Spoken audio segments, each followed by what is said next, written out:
My guest today is the owner of Canine Clarity 315. RJ Ravas is a dog trainer who is extremely talented. He can help you get your dog to walk better on a leash to being in a public space better. He focuses on really improving your relationship with your dog. And I really love that he created this business to help shine a little bit more clarity. You like what I did right there? Thank you very much. On their dog's relationship and how dogs really function and what their mindset is like. And man, he really pulled back the curtain on all the moving parts that go on with dogs. They're simple in one way, but complex in another. I love my dog so much, and we had Galaxy in training classes, and having a great local resource like RJ is just fantastic. I mean, if you need any kind of training, get a hold of RJ at Canine Clarity 315. I'm going to put all of his links in the show description below. So if you are interested in dog training, make sure you click the links below and you can get in touch with RJ. As always, thank you very much for listening, watching, whatever platform you are enjoying this podcast. I appreciate your time and energy. If you are listening on Spotify, do me a favor. Hit that follow button and leave a rating for me. This is a new concept that I didn't realize you could leave a rating on a podcast on Spotify. So please, hey, it doesn't cost you anything. Does me a big solid, and I would appreciate it very much. So enough of me begging. Let's get to the show. Here's my friend, RJ.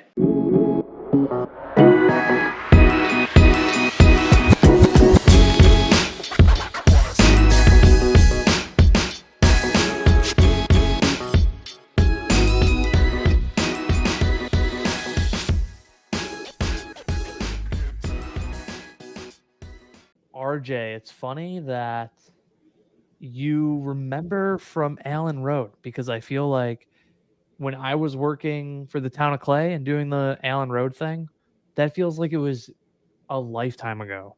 No, it was a lifetime ago. I was a literal 10 or 11-year-old when I met you. That's wild. That's pretty crazy, No, I right? know, and I thought you were the coolest person on planet Earth. And you were a grumpy teenager, and it was very human, like looking back. It was just very human. That was my first job ever. That I really liked that job. It was pretty easy, just hanging out with kids, running games all day. In the Yeah, summer was a little rough because it was like literally all day. We were dude. babysitting those kids. Yes, you were my babysitter. And then we played. Didn't we play Ultimate Frisbee together? I don't know if I had ever gone to Ultimate Frisbee, but I also know that you like were my neighbor at one point when your parents lived on Helen Street because I was friends with your sister in high school. Yep, we lived on the corner of Helen and Wells. I lived in the And greenhouse on Helen. oh, that's hilarious. Oh Yeah. wow, small world, dude. Yeah, we lived close to each other. You're not still there, right? No, you're other way. Yeah, I'm Yeah. more towards Yeah. I think where you are now on Allen. And I found out you were doing a dog trainer, and you own your own business, which I thought was really cool because not too many people run off and start their own business, which is sweet. How long have you been training dogs for? So I've been training my personal dog for well, he just turned 3, so 3 years. Yeah, 3 years this year. Wow, that's cool. And Yeah. like professionally, how long you've been training dogs for? So I've owned my own business for a year. However, I've been working training dogs for 2 years now. Nice. Nice, that's cool. And when you were getting into the like dog training thing, how did you educate yourself? How did you learn? Is it all through reading or just like kind of learn as you go? So I read a lot of books. I connected with a lot of people that are very knowledgeable. I probably spent hours and hours on YouTube, TikTok, reaching out to trainers via Zoom and learning from them and gathering as much information as I possibly could and being probably like mildly obsessive compulsive about it because, and just gathering up as much information as I could. What is your favorite thing about dog training? Well, there's a two I would say two things I really enjoy about it is I like to improve the quality of life of dogs and I really like to improve the quality of life of people because at the end of the day, I think it's very important to remember that when you're a dog trainer, you're working with people too, and it's important to put the humanity aspect in there as well, because I feel like a lot of people that work with animals are very not people, and I'm a people person, so I like to take those two and just combine them. It seems like when you are teaching dog, it's more also teaching the owner, right? Like, For sure, yeah. is it more of that than the dog? Yeah, I mean, like I sometimes I'll like lay like foundational skills for a dog, and I'll give the parents, like here, this is what I would like for you to do. Let's practice it together. Because ultimately, at the end of the day, like I know I can train your dog, but you need to be able to train your dog too. I'm not Right. always going to be here. And you're seeing people what, like once a week? Yeah, once a week. I mean, in some special occasions, I will do twice a week, but I think once a week is perfectly enough to, so as to like not oversaturate like an owner or a dog with like mundane tasks. Yeah, right. Like, And that was when I worked at PetSmart. It was once a week, and I understand that was more of a corporate environment. So I don't know, like what a personal entrepreneur, independent contractor, how they formulate, because PetSmart was just like once a week. You have 8 weeks or 6 weeks of classes. Once you do that, you're done, and we don't see you again. it definitely depends also like on the program that I'm doing with somebody. If we're working on like a behavior modification program, such as like rehabbing a dog from reactivity or, something like resource guarding, that would probably be a little more intensive than if someone was like, hey, I'd like to work on obedience. And I'm like, okay, once every 2 weeks, or, it's not nothing pressing that we need to address right now. You just want your dog to be able to do flashy things. Okay. So I think we can probably give you some time to practice that in between. Yeah. And what do you think is like the most common thing people come to you with? Dog reactivity and leash walking. Dog what? Reactivity. What does that mean? Reactivity? Yeah. So, well, I'm speaking mostly in regards to leash reactivity, but it's when a dog is attached to a leash and they act like an absolute demon when they Mm. see dogs, people, mailmen. But if they're off a leash, they're most of the time fine. But, What is it about the leash for dogs that just turn them into crazy wackadoodles? so it's mostly like a fight or flight thing. Like they understand that they're like trapped. Yeah. And they have a 6 foot radius, so most of the time it's like, here, let's make a scary display Right. because I'm either scared of that thing or I'm really excited to see that thing, or I hate that thing like a lot and I want that thing fucking dead. So Yeah. Right. It's we saw a lot of leash walking. A lot of people who just wanted the dogs to walk better on the leash. Is it just a yeah, matter of just getting reps in with that? I would say it's like reps and consistency and like being what's the word I want to use here? I honestly, it's just consistency. If you're going to set an expectation, to follow through with that every time, not being like, oh, well, I had a long day at work and I really don't care today. Like, it's just being consistent across the board, because dogs are very opportunistic, very similar to children. If they see a hole in your consistency, they're going to be like, and I'm going to take advantage of you. Yeah, 1000%. That's how my son haggles 5 things of yogurt in a day out of us. This Dude, kid, you're saying he's a yogurt monster, and that's awesome. it's crazy. There's worse things he could be addicted to. So For whatever, he's got a sure. healthy gut, right? Yeah, that's all that matters. What kind of yogurt? Just Drinkable is his thing. Drinkable and like the Danimals? pouch. Yeah, they're They like, still make those? oh god, yeah. They come in Oh, like these little containers, like oh, literally like they look like it comes in like a 5-hour energy shot oh, yeah. container. Dude, at least your kid's like gut biome is like mint. Yeah, right. His gut biome is awesome. And his gut treats it like a 5-hour energy because the dude is like bing bong, ding, bong, all over the place. Dude, that's crazy. I love yogurt, so I can relate. I'm just old and I like can't eat dairy like that. It Yeah, gives me a stomach ache. yeah. What is there a thing to be said about dogs and their diet affecting their behavior too? Oh, absolutely. Yeah. That's actually a really funny question that you brought up, because most of the time, if there is a behavioral issue, I look at a couple different things, especially if it comes out of nowhere. I look at diet, environment, and health, like just general health. Like, so if like a behavior issue comes out of nowhere, I usually think, okay, have you gone to your vet first? I would hate for you to spend money on training and like Fluffy just has like an upset stomach. Yeah. But yeah, definitely diet. A lot of dogs are allergic to chicken, I found. Now, Allergic to chicken? yeah, so a lot of dogs have like protein allergies, and my dog specifically, wherever he is now, he is Okay, he's cuddling with his lobster on the bed. He has a Oh. chicken allergy. Oh. And for a while, we were really kind of juggling between different foods and brands to see what would work best for us as far as his diet goes. And we ended up with a kangaroo flavored kibble, and he has had no allergy issues or any Your dog gets kangaroo, RJ? Yeah, man, I have to. Dang, dude, that is awesome. I didn't even know Yeah. they made kangaroo. Yes, I actually really like the brand, and What's the brand? it's Signature. It's like a boutique brand. You can find it at like mom and pop pet stores. No, I see. When I was in PetSmart, I was entrenched in the dog food world. That was like our whole thing was like dog food and cat food and the good, better, best. Like I still to this day cringe when somebody tells me they're feeding their dog kibbles and bits or pedigree. Pedigree, those two always make my heart skip a beat.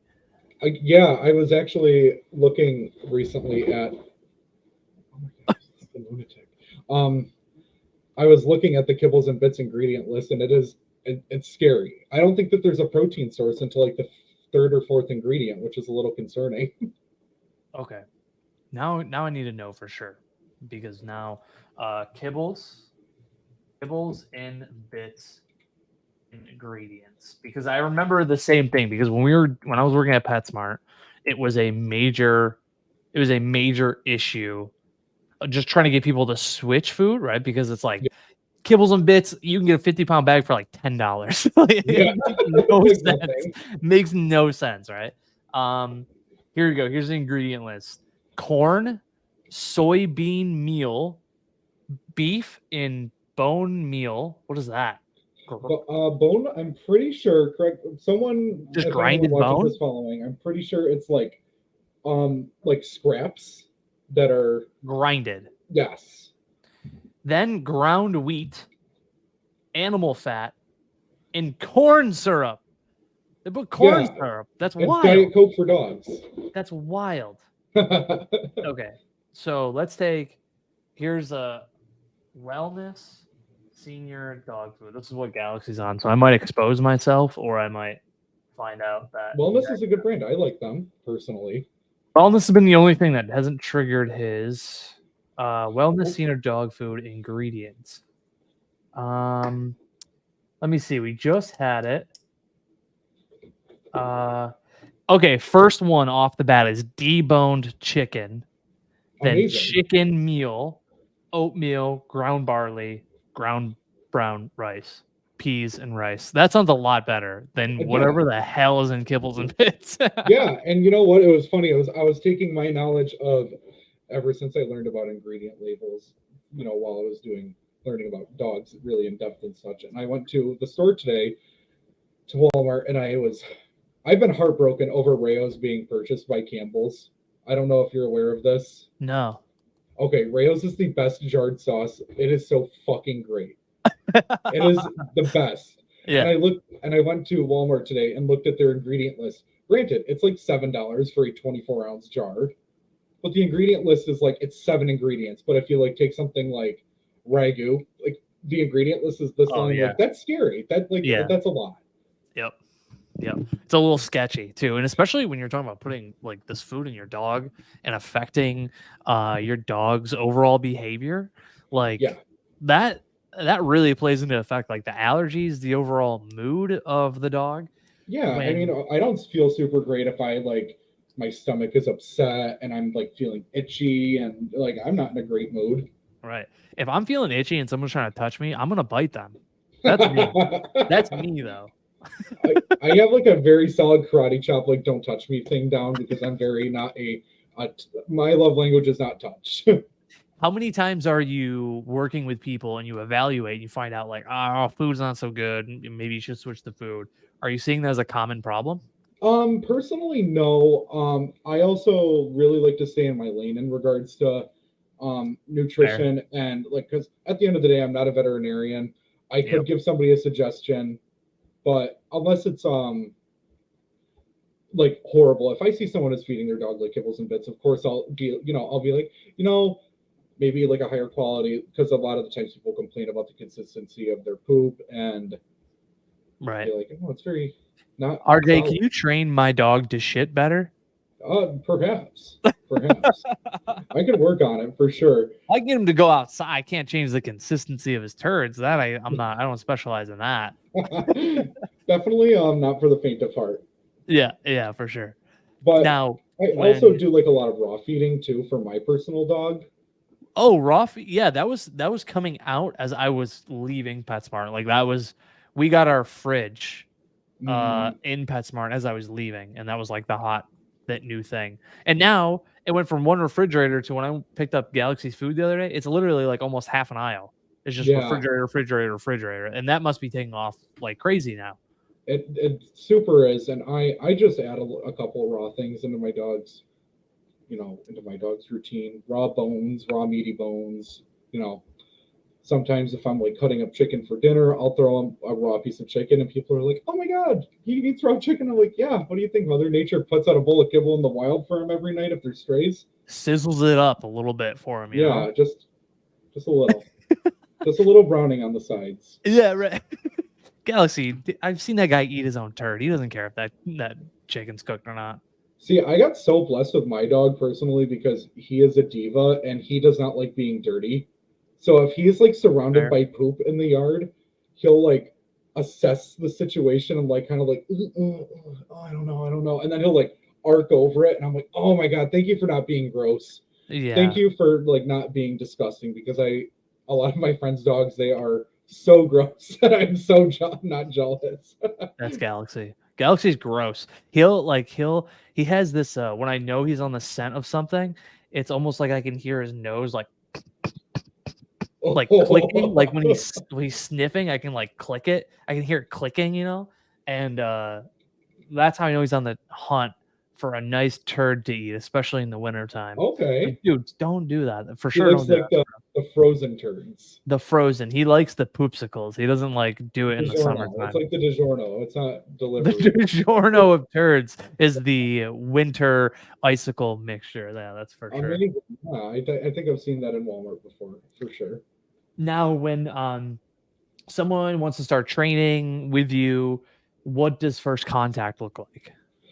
So typically, I always schedule a free consult with somebody just so I know if what issues they're experiencing or something I am comfortable and B qualified to take on. So we'll have a phone call and we'll go over, how old is your dog? What breed? How long has this behavior been an issue? Is this new? Is this recurring? Just like a quick phone call to decipher if we're a good fit for each other. Most of the time, I think everyone and I are a good fit because I really like talking to people and getting to know people. So, yeah, RJ, you're a chatty Cathy. Nothing wrong with that. That's sure. that is a great quality to have, dude. I Oh, yeah. also suffer from being a chatty Cathy as well. Yeah, all my report cards in high school said a pleasure to have in class, not to brag or anything. That's hilarious. And you said if you're qualified for it, what kind of things aren't you qualified or don't you take on? Things I don't feel comfortable taking on are human aggression, Mm. or I mean, it's really just aggression at the end of the day. Anything else I feel pretty comfortable taking on. Personally, because I'm such a people person and I'm kind of a feeler, I don't know that I could have hard conversations, like really hard conversations with people regarding their dog. And in the sense of like, oh, your dog hurts people and it needs to get put down in that sense? Or Yeah, like, absolutely. Behavioral euthanasia is a conversation that sometimes needs to be had when you work as a trainer with aggressive dogs, and that's not something I'm comfortable doing. yeah, that's tough. It's like being the doctor that tells somebody that you're terminally ill. It's like, oh, because you're the bad guy no matter what. You can't spin it like, but you get to go to Disneyland. Yeah. Like there's no consolation prize. You're just a dick, and I can't be that person. Yeah, I don't. That's heavy. That's a heavy to put your dog down. That's a rough decision to make. But hey, listen, I don't want to dwell on crazy sad things, but you are able to basically from that evaluation, you start building a plan. What does the process look like when you're trying to say the dog, I call you and I say, look, man, I just want Galaxy to walk better on the leash. What does the process look like for you to build out the next 4 weeks of training classes? So it entirely depends on what the so like say Galaxy, it would depend on what Galaxy's particular issues were. So as far as walking goes, is Galaxy running and lunging at the end of the leash, trying to attack squirrels, or is Galaxy like pulling you down the street because they want to go like sniff the next mailbox, or it really depends on that. So the very first thing I will look at is like biological fulfillment and how we can kind of fulfill our dog a little bit more prior to the walk and making sure that they are biologically satisfied more in general. Right, because some dogs like are seekers, right? Like they Yes. really like to hunt and smell stuff rather than other dogs that might just want to chill a little bit. Yeah, and so like something like leash walking is I would build a lot of value to being around whoever has the leash on and paying attention to whoever is holding the leash, the handler. Um, so using positive reinforcement, playing games, not being predictable, not being boring, and being the most interesting thing around. Yeah. How do you be the most interesting thing around? Is it just like treats, like little doggy So treats? it depends on whatever your dog finds reinforcing. We don't personally get to decide what's reinforcing for dogs. I know 98% of dogs really like food. However, my personal dog would tell me to go F myself if the only thing I walk was a treat.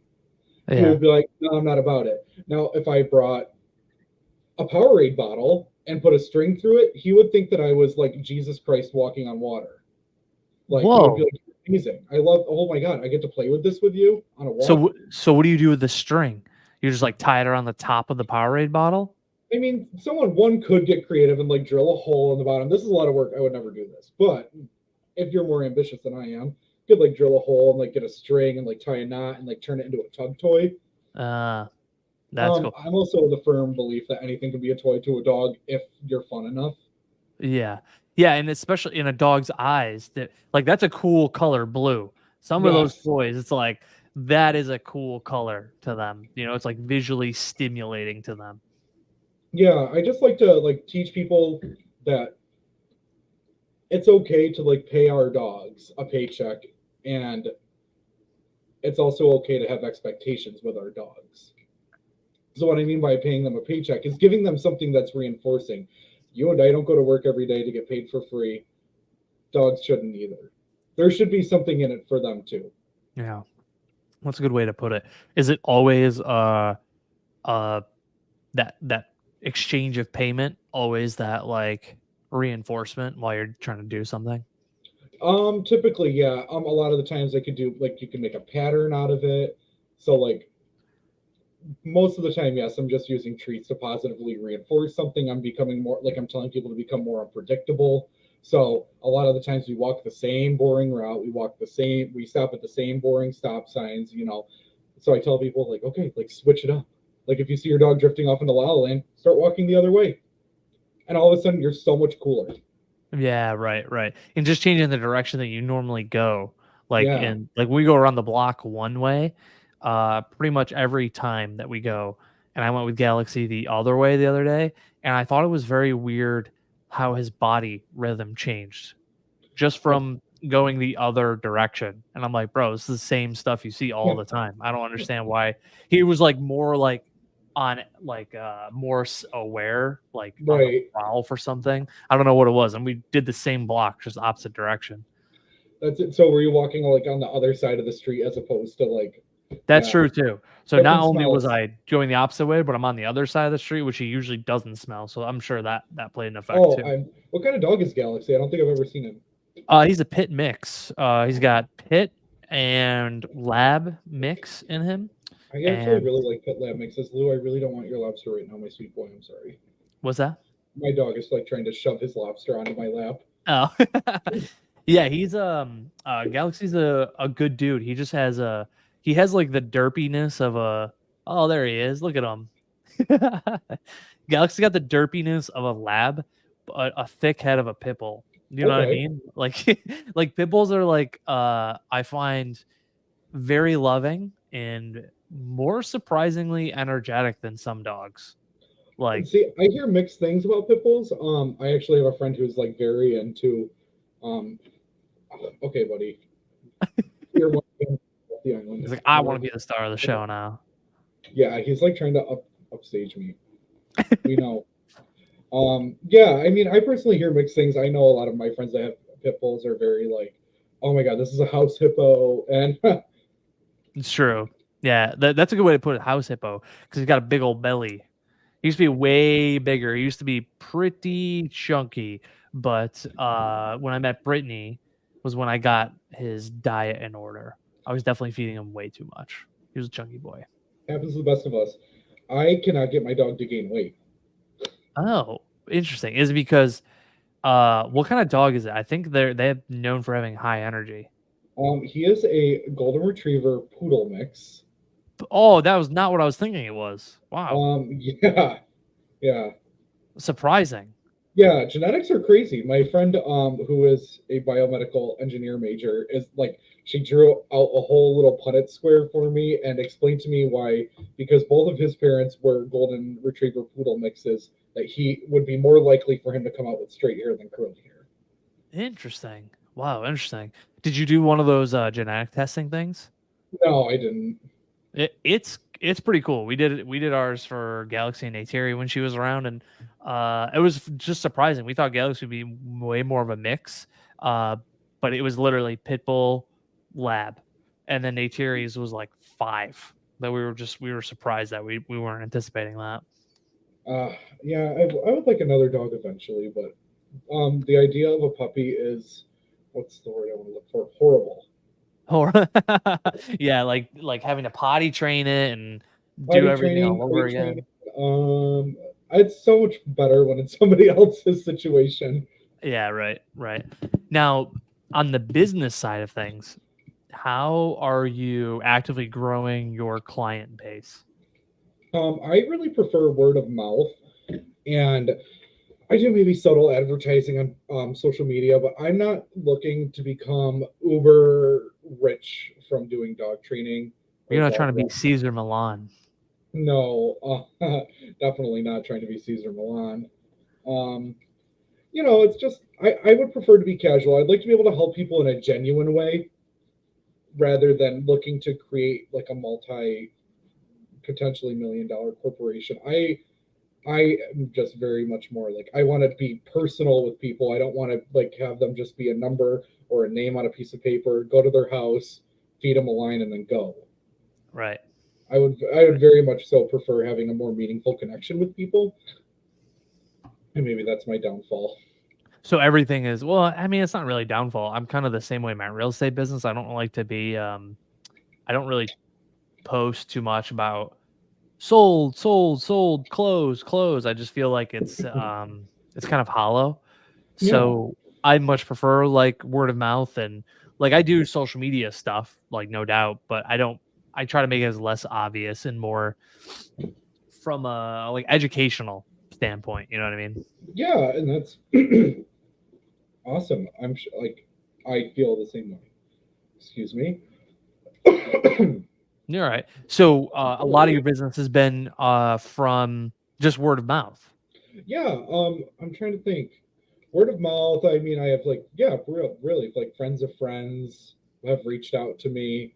Um, it's great. I really prefer that than. Now, have you like started building like a database of people's names, emails, stuff like that?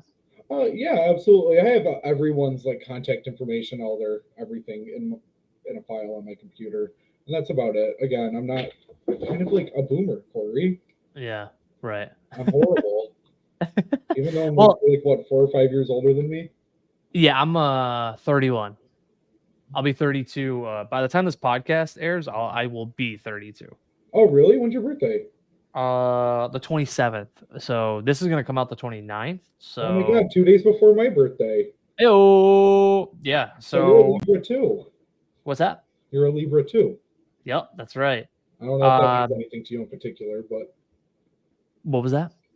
I don't know if being a Libra means anything to you in particular, but No, honestly, I don't really I don't have anybody around me who's like super into horoscopes, and I don't like actively seek out that information. So I just like, I know I'm a Libra, and that's the extent of what I know.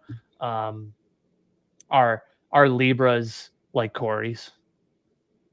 Um, I would say, yeah, I would say you're pretty like dignified. I don't know. A lot of my knowledge of any of that stuff comes from my one friend who's like, "Oh my god, you're such a fucking Libra." Yeah, I feel like, does everybody have that one friend who's like, "Oh man, you're such a Sagittarius. You're such a..." Absolutely, but you know what? It's great though because then you kind of almost have like an excuse for like being you.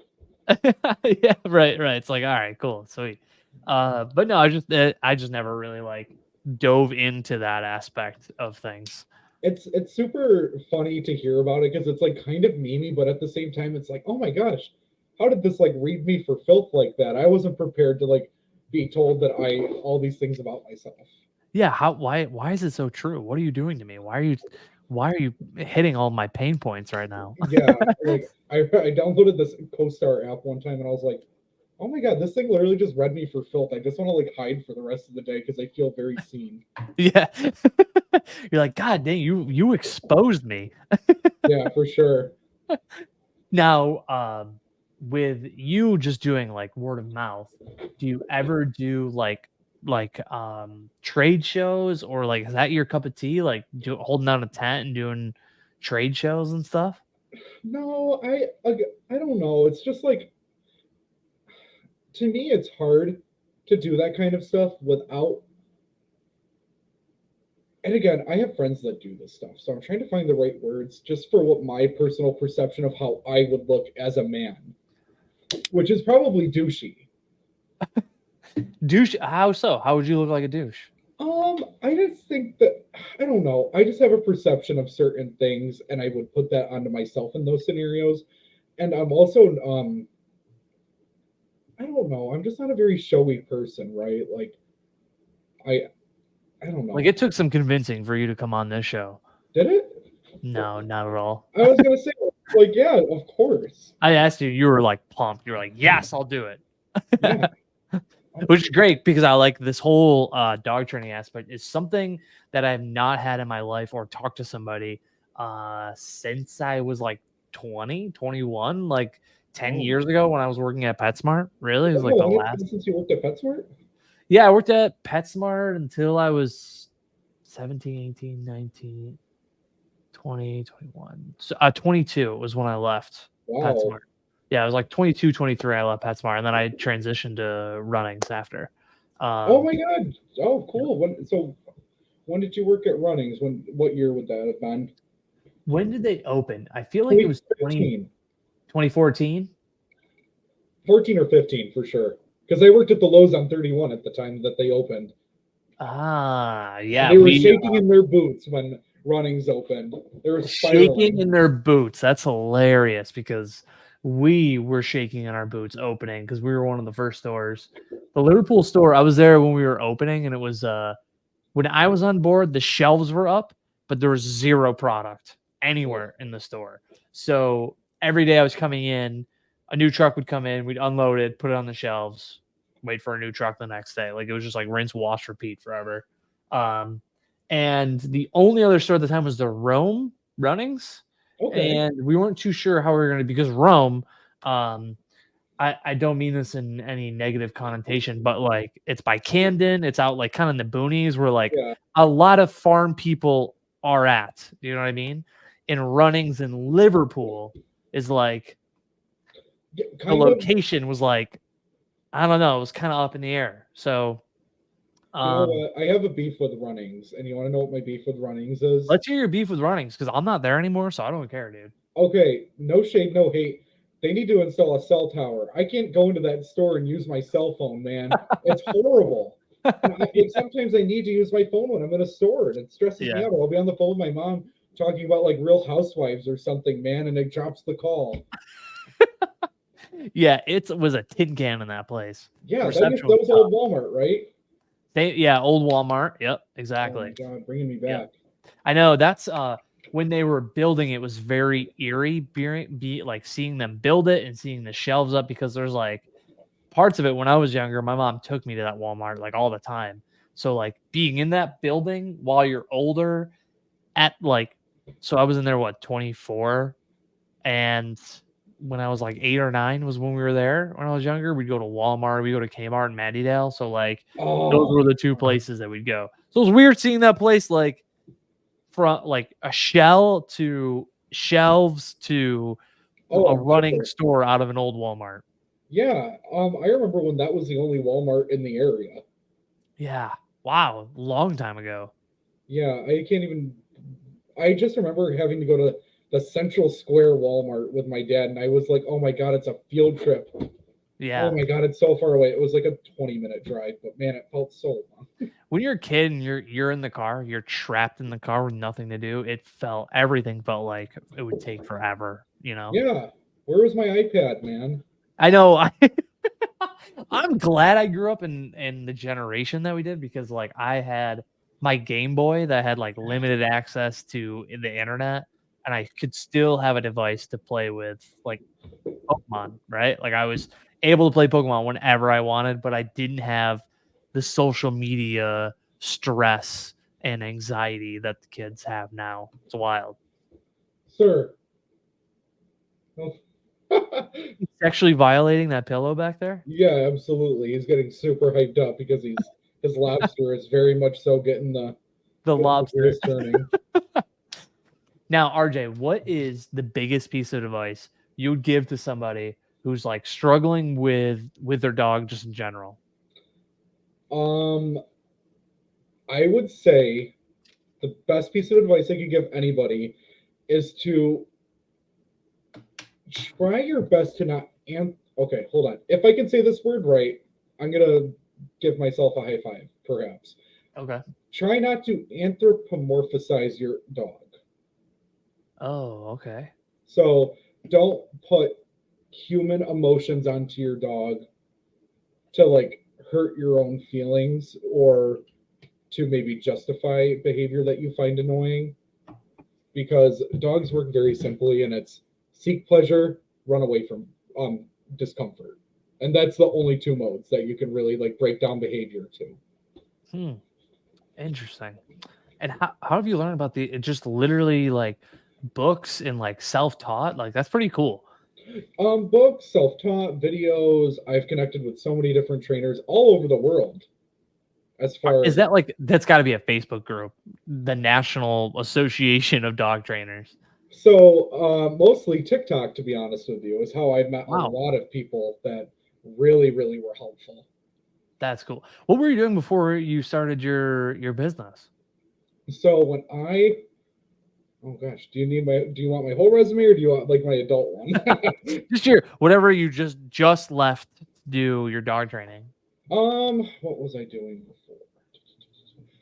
I worked at Lowe's from 2014 until 2021, and then I had a brief stint at Baker's Healthcare Group that didn't work out, and now And then you're just like, screw it, I'll just start my own business. What is the name of your dog training? Do you have like an official name? yeah, Canine Clarity 315. We're on How did you come Instagram. up with that name?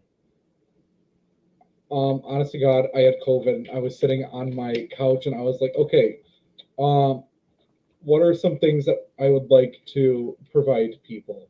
Service, clarity, give people clarity into what's going on, insight, and that's it really. I like to be pretty simple.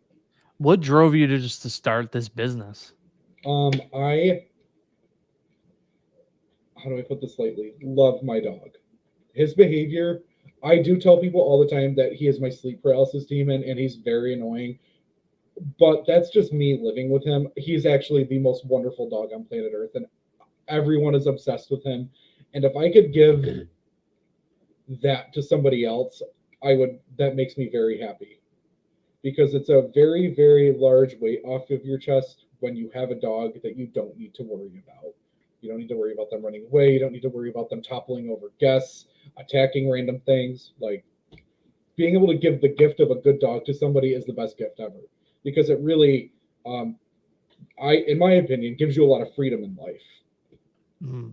Yeah, that it does too, especially when you're not like filled with anxiety when you're at the family event and your dog's by yourself and you're like, did he get into anything? Man, I Right. hope he didn't just shit on the floors. God, I hope he didn't hump a hole into the decorative pillows. God, I Oh, hope he didn't do yeah, no, I got a humped hole. Damn. There's some power behind that. that. And was there an event that just like led you to want to start this business, or was it just you being bored in COVID and being like, shit, I just want to do my own thing? A lot of things led up to it. I mean, so I got my dog, and I, being the perfectionist that I am, which one could say that may be a Libra thing, could not picture anything. Nothing would be more devastating to my own personal pride and ego than someone coming in my house and being like, "Holy shit, your dog is annoying." Oh yeah, that would hurt. That would eke my soul. Now Yeah, I think it's same, dude. funny, and if someone said it to me, I'd be like, "Oh my god, thank you so much." Same. I feel validated. Yeah. You know what? You know what's weird is like I see Galaxy and dogs just in general as like this anchor of happiness in the house. Like when you walk in the house, like I love that. Like he's so excited to see me. Well, not anymore. Galaxy's a little bit older, so it's like hard for him to get off the couch now. So he doesn't really greet me at the door like he used to. But I like that. Like he is the epitome of happiness when people come in the door. He's just like, "Oh my god, what is up, dude? Mike, I haven't seen you, dude. Look at this toy." Like, I love that they're like this source of joy for other people that are like, "Oh, Galaxy, what's up?" Like that is warming to me. But if he was a shithead, I would feel terrible. Yeah, I am the opposite. I don't want to be perceived walking back into the house when I leave the house because sometimes I'm coming home to like I want a break from work and I need to like recenter myself. So I've really taught my dog like, hey, you know what? I will come over and I'll say hi to you. But I need to like go like get my bearings because I'm a very I need my me time person and I can't be like when I walk through the door. Yeah, yeah. Different strokes for different folks. So RJ. Absolutely. And I tell people that all the time. I don't have nothing in any of my programs you'll hear from me say, you need to do this. Your Mhm. dog needs to act like this because at the end of the day, that's people's decision on how they want their dog to act. My preference is, we just saw, very different from your preference. You love when your dog comes to say hi to you. Nothing sounds more horrific to me than my dog running up to me after I'm getting home from a long day. Ah, right, right. One more thing to take care of. I love you, but oh my god, I just need a break. You just want to decompose. You want to Yeah. process your day. You know what I mean? Yeah, and not to say like, oh my god, I hate my dog, but it's like with anything else in life, you're just like, I just want 5 minutes, just Yeah. 5 minutes to like just Let me compose myself. yeah, So, but that time allows you to give. What's your dog's name? Lou, Lou. That allows you to give Lou, the best version of RJ and the most exactly. present version of RJ. Yeah, I like to be really real with people about stuff like that. Like another one thing I do tell all of my clients is your dog is annoying, but guess what? Mine is too. And the best trained dog on planet Earth is annoying. You want to know why they're annoying? Because they live with you. You're gonna think they're annoying, but they're Yeah. never gonna be perfect. My dog's not perfect. I tell people all the time, there's so many things more that I would like to work on with him. I don't come into people's houses and act like my shit doesn't stink. I tell them we're all human beings, we're all flawed. There's all things that we could work on, but at the end of the day, nobody's dog is perfect. Don't use me as a pillar of measuring your own like successes with your dog because we're different people again. So Yeah. What is a common mistake a lot of people make when they start training a dog or I would say so. If people bring a puppy home, giving a puppy too much freedom is something I have definitely noticed is not definitely a very common thing that people do. and giving them too much freedom just looks like what? Um, I don't. So personally, bringing a puppy into a home, too much freedom to me looks like they have access to the entire house. Oh, you like to keep it locked into a few choice rooms or Whatever room I'm in, the puppy is in with me. gotcha. So the way that I look at it, anything that our dogs do wrong when they come into our homes, whether they be a rescue, a puppy, a rescue puppy, a family member's dog, anything that they do in your house that we perceive as naughty is our fault. That is what I tell everybody. Because dogs don't know what right from wrong is, right? That would be like us going into a wolf den and then like getting attacked by wolves because we did something, but we don't know what we did. We just walked in and we're like, "Yo, what's up, wolves?" And they were like, "Ah." The social standards, you don't understand what they are. Right, we're different species, and at the end of the day, I feel like a lot of people, again, anthropomorphize their animals and say, "Oh, my dog knows they're naughty." Okay, how do they know they're naughty? I usually will ask my friends that. They're like, "Oh my god, my dog is so naughty." And if I'm in a mood to joke around, I'm like, "Oh my god, so naughty, so cute." But if I'm if they're like, "Okay, but really help me," I'm like, "Okay, how are they naughty? What is your perception of naughty, and how does that translate to a dog? Did you email them and tell them that they were naughty? Did you All right, text here. them?" Let's do a little role playing session because I got a great bit for Galaxy, right? RJ, Okay. I know Galaxy is naughty because sometimes when we leave the house, his big ass cinder block head will dig his head into the recyclable bag, the grocery bag we have with the recyclables in it, and he'll pull cans out, he'll pull papers out, and the second we get home, that dude puts his ears down and he runs away. He knows he's being naughty, dude. Okay. He knew he did some shit, RJ. Help So- me out. What do I do, RJ? So what I would do is not. So I tell everybody with anything dog related, practice makes perfect. So if your dog does something that you think is annoying, but we're setting them up in the same scenario every time, we're setting them up for failure. One, two, it sounds like a management fail, right? So my personal dog, he loves when I get a midnight Cheez-It snack and I leave for the next day because I am a human and I leave my Cheez-It bowl on the nightstand or my little yogurt and he eats it. So I get home and I'm like, "Dumbass RJ, why'd you leave that there?" Yeah. That's so because I set him up for failure in that scenario. And it's not really failure. He's being a dog, right? Yeah. Dogs eat and they're scavengers. So And to counter that, I would completely agree because our dumbass should not have the recyclable bag right next to the garbage can in plain sight. But for us, we're like, I just break down a box, boom, goes right in the grocery paper bag, and then when it's full, we bring it out. And he's usually pretty good. Like he's good 90% of the time. But there's sometimes where he's mad because I had a really busy day and I had to leave for 10 hours out of the house. And he's pissed, and rightfully so. You know what I mean? Yeah. But he knows when I walk in that door, he's like, "Oh shit." Oh. He just starts to like back away. He's like, "Oh shit, I know I shouldn't have done this." Oh.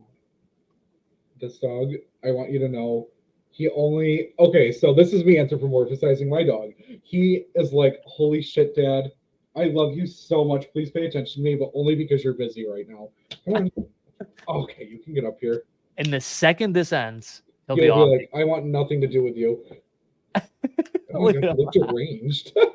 Blue. What up, Blue? Now, do you find a lot of what you learned has been like super beneficial for like your dog in general? Had to be. Yeah. Okay. Yeah. Everything is super great. He's wonderful. He doesn't have a gun up to my head right now, I promise. As he pushes all of his weight into you. Yeah, all like 57 pounds. Oh, okay. That's very sweet. Okay. Yep. Okay. Okay. Fun fact about my dog is he would actually set up camp in my ass if I allowed it. Yeah. Nah, that's some of the, especially with him, he's literally inching his way right now. Oh my gosh. You're so sweet. You're so sweet. This would be a totally different conversation right now. RJ, I just want to say again, thanks for doing this. This has been a lot of fun. Of course. If there's somebody listening right now that wants to set up an appointment with you or a consultation with you, How do they go about doing that? They could hop onto Instagram, Facebook, look up Canine Clarity 315. You can even message me privately. Could reach out to me via text. My phone number is linked on my personal Facebook, my business Facebook account, and my Instagram Facebook, or my Instagram business account. Canine Clarity 315. What I'll do, send me a link. Any links that you want me to put in the show description. So anybody listening right now or watching on YouTube, you can go to the show description below. You can click all the links. You'll find RJ's Instagram. We'll put that up in there. And anything else, RJ, that you want me to throw in the description, we will do so. Okay. Perfect. Anything else, dude? You know what? I think I'm good. I got one more question. What's up? Is there a way we can stop Galaxy from taking 7 shits on a walk? How old was Galaxy when you got him? I got him when he was a puppy. Okay. He was like 10 weeks old. When did he get neutered? If Great at all. question. We got him neutered. Okay. I don't think we made an appointment. I think when we got him, he was already neutered and recovering. Oh, okay. A lot of the times I see that in dogs that want to mark. Okay. That makes sense. Because Galaxy will literally, we call it squeezing the lemon, where like he'll take one big pee in the beginning of the walk, but then like sprinkle in like literally squeezing a lemon peel, like just the spritz that comes out. For sure, yeah. Yeah, my dog does the same thing. So they do that with poop too? It's not just pee? Like they mark their territory with shit too? Yeah. God. But 7. Dude, I gotta use 7 bags on a walk. Like, dude, chill. Just take one massive 7 poops? What's that? 7 poops? That's an exaggeration. Most we've had is like 3 or 4. Okay, yeah, that's one too. I took him to the park the other day, and he pooped 3 times, and the last poop that he created was maybe the size of this hand sanitizer cap. Yeah. And I was like, buddy, you're gonna give yourself a little Hemi from squeezing so hard. You don't need to be, if it's not ready, it's not ready. That's the first time I've heard someone call a hemorrhoid a Hemi. Dude, that's a great place to end a podcast. RJ, thank you very much. You've been a blast. I've learned a lot today. Thank you for your time. Yeah, of course, Cory. It was nice chatting with you. Boom. Not so bad.